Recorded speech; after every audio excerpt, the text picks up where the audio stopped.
Hello everyone, कैसे हो आप सब। एक बार पुनः स्वागत है आप सभी का हमारे अपने YouTube channel Shiv coaching classes पर। उम्मीद करते हैं दोस्तों आप सभी मस्त होंगे, बढ़िया होंगे, आप सभी की पढ़ाई भी अच्छे से चल रही होगी। आज की इस वीडियो में हम देखेंगे क्लास 12 बायोलॉजी एनसीईआरटी चैप्टर 11 हमारा चल रहा है जीव और समष्टियां यानी कि ऑर्गेनिज्म एंड पॉपुलेशंस। देखिए आज की इस वीडियो में हम देखेंगे मिमिक्री और कामोफ्लेज यानी कि अनुहरण व छद्मावरण के बारे में देखेंगे।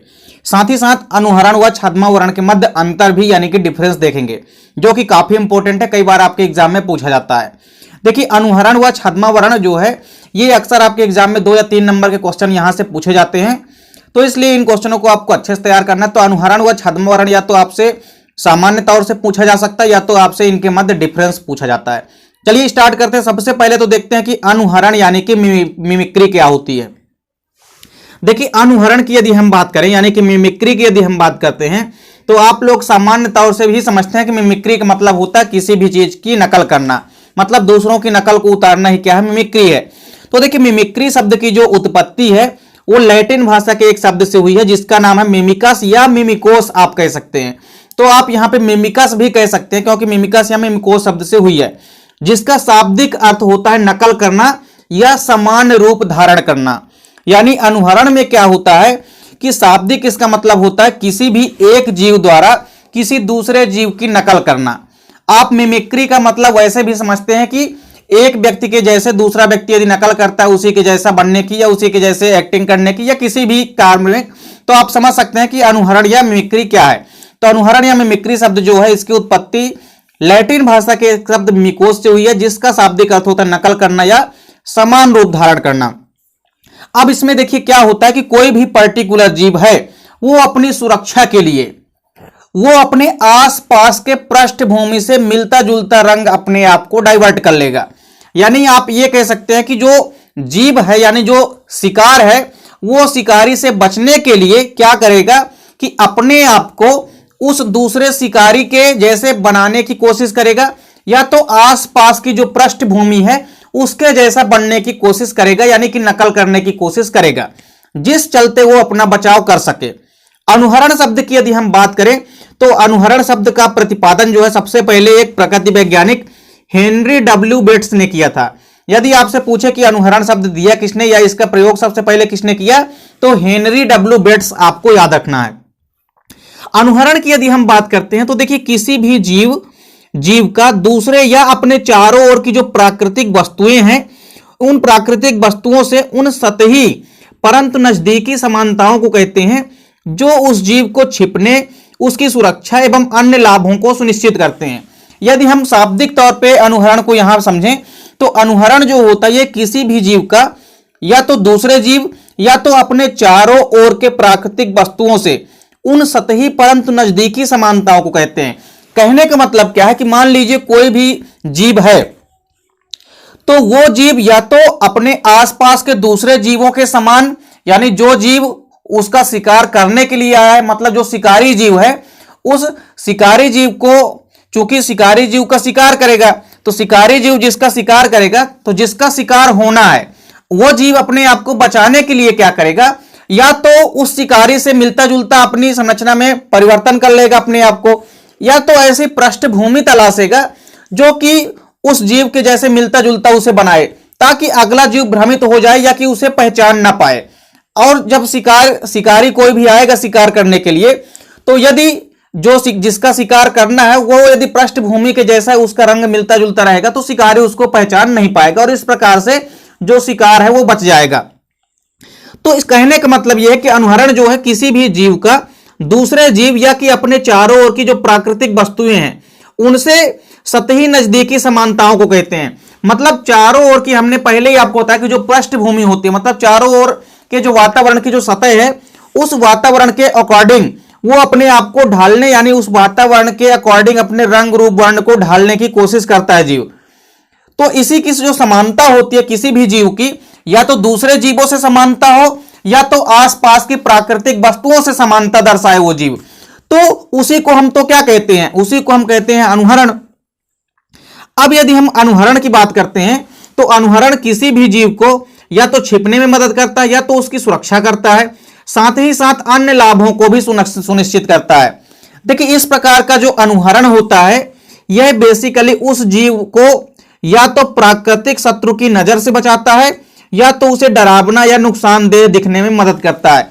कोई भी शिकारी जब शिकार करने के लिए आएगा तो यह अनुहरण जो है किसी भी जीव को प्राकृतिक शत्रु की नजर से बचाएगा। मतलब जो शिकारी आएगा शिकार करने के लिए तो उस शिकारी से बचाएगा शिकार को।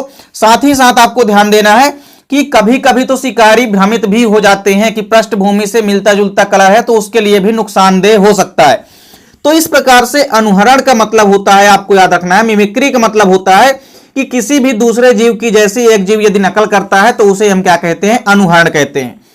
छद्मा वर्ण में बस थोड़ा सा डिफरेंस है। देखिए छद्मा वर्ण या कैमोफ्लेज क्या होता है, तो देखिए यह बेसिकली एक ऐसी परिघटना या ऐसी घटना है जो कि जीवों या प्राणियों को अपने आसपास से समान वर्ण चिन्ह या आकृति के कारण मिला जुला सा बनाती है। छद्मा वर्ण उसी को हम कहते हैं। जैसे इसके एग्जाम्पल आप समझ सकते हैं, आप लोगों ने अक्सर देखा होगा, जैसे आप लोग जब देखे होंगे जब आप मक्का का सीजन आता है, जब आप मक्का घरों में लगाते हैं तो मक्के में आप लोग देखे होंगे कि जो ग्रास हापर या टिड्डा होता है वो पत्ती के आकार का होता है। तो जैसे जैसे पत्ती होती है मक्के की एकदम से ग्रीन कलर की, उसी प्रकार से वो ग्रीन कलर की पत्ती जैसी संरचना आपको टिड्डे या ग्रास हापर की दिखाई देगी।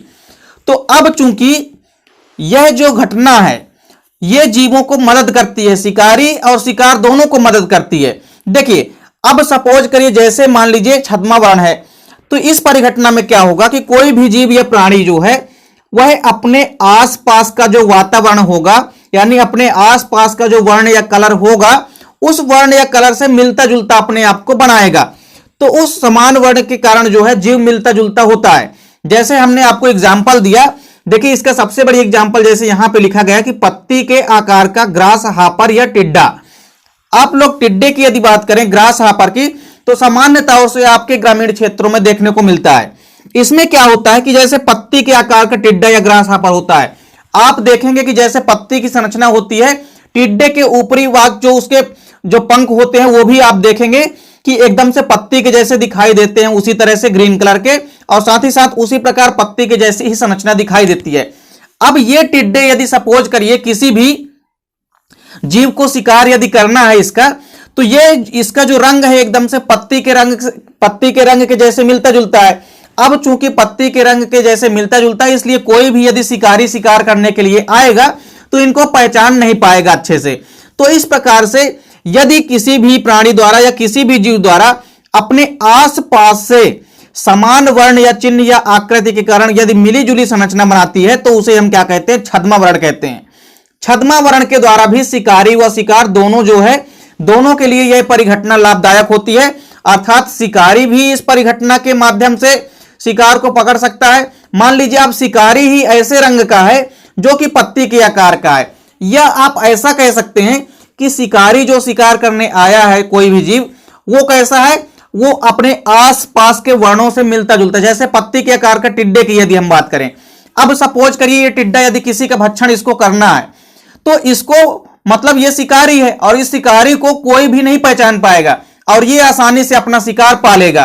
तो इस प्रकार से छद्मा वर्ण जो है शिकार व शिकारी दोनों के लिए लाभप्रद होता है। तो इस प्रकार से अनुहरण व छद्मा वर्ण आपको समझ में आ गया होगा। अब देखिए अनुहरण व छद्मा वर्ण के मध्य डिफरेंस यानी कि अंतर। अनुहरण व छद्मा वर्ण के मध्य डिफरेंस अक्सर पूछा जाता है। देखिए पहला डिफरेंस क्या है कि यह वह प्रक्रिया है जिसमें कोई भी जीव अपने रंग चारों ओर या चारों तरफ उपस्थित पर्यावरण के अनुसार ढाल लेते हैं। शाब्दिक तौर पर छद्मा वर्ण का मतलब है कि यह एक ऐसी क्रिया है जिसमें कोई भी जीव जो है अपने रंग को चारों तरफ उपस्थित जो वातावरण या पर्यावरण है इन्वायरमेंट के अनुसार अपने आप को ढाल लेते हैं। वहीं अनुहरण किस प्रकार से मदद करता है, तो देखिए अनुहरण जो है एक ऐसी प्रक्रिया है जिसमें एक जीव अपना पूरा का पूरा स्वरूप जो है वह दूसरे जीव जैसे बना लेता है। मतलब अनुहरण में क्या होगा, अनुहरण में जो जीव होता है वो खुद दूसरे जीवों के जैसे अपनी आप को संरचना बना लेगा, या कि वो ऐसा पृष्ठभूमि तलाश करेगा जो कि शिकारी जीव के जैसे मिलती जुलती हो। दूसरा आपको डिफरेंस देखना है अनुहरण में कि इस प्रक्रिया के कारण देखिए क्या होता है, कोई भी जीव दूर से दिखाई नहीं पड़ता है। अब चूंकि दूर से दिखाई कोई भी जीव क्यों नहीं पड़ेगा, क्योंकि कोई भी यदि जीव है वो क्या करता है, उसका जो रंग होता है वह अपने इन्वायरमेंट के अनुसार हो जाता है। मतलब जैसे पत्ती का रंग यदि ग्रीन है तो वो जीव भी ग्रीन होता है। अब ग्रीन जीव है, ग्रीन पत्ती में बैठा है यदि, तो उसको कैसे कोई भी शिकारी जो है तो जल्दी से पा सकेगा, मतलब जल्दी से पहचान नहीं सकेगा। तो इस प्रकार से इस प्रक्रिया के कारण दूर जो है दूसरे आप ये कह सकते हैं कि कोई भी जीव जो है वह दूर से दिखाई नहीं पड़ता है, क्योंकि किसी भी जीव का जो रंग हो जाता है वो उसके इन्वायरमेंट, उसके आसपास के माहौल के जैसे हो जाता है। वहीं अनुहरण की यदि बात करें तो इस प्रक्रिया के कारण जीव की पहचान छिप जाती है, और इसके कारण जीव की पहचान छिप जाती है क्योंकि जीव जो है अपने आप को ऐसी पृष्ठभूमि में जाकर खड़ा कर लेता है या ऐसी पृष्ठभूमि तलाश कर लेता है जो कि उसके रंग से मिलती जुलती हो। तीसरा डिफरेंस क्या है कि यह प्रक्रिया सभी प्रकार के जीवों, शिकार व शिकारी दोनों के लिए लाभप्रद होती है। काफी इंपॉर्टेंट डिफरेंस है दोनों में कि जो अनुहरण होता है यह शिकार एवं शिकारी दोनों प्रकार के जीवों के लिए लाभप्रद होती है। वहीं अनुहरण की यदि हम बात करते हैं तो यह प्रक्रिया केवल अनुहरण प्रदर्शित करने वाले जीवों में ही पाई जाती है। जो जीव केवल अनुहरण प्रदर्शित कर सकते हैं वही जीव इसमें बच पाएंगे, चाहे वो शिकार होगा चाहे शिकारी होगा। अगला डिफरेंस क्या है कि यह एक सामान्य प्रकार का अनुकूलन होता है, वहीं यदि हम अनुहरण की बात करें तो यह एक विशिष्ट प्रकार का अनुकूलन होता है। तो इस प्रकार से अनुहरण व छद्मावरण के मध्य डिफरेंस आपको तैयार करना है। उम्मीद करता हूं दोस्तों वीडियो पसंद आई होगी। दोस्तों वीडियो अच्छी लगे तो लाइक और कमेंट जरूर कीजिएगा, साथ ही साथ अपने दोस्तों को भी ज्यादा से ज्यादा शेयर कीजिएगा। मिलते हैं दोस्तों नेक्स्ट वीडियो में, तब तक के लिए जय हिंद, वंदे मातरम।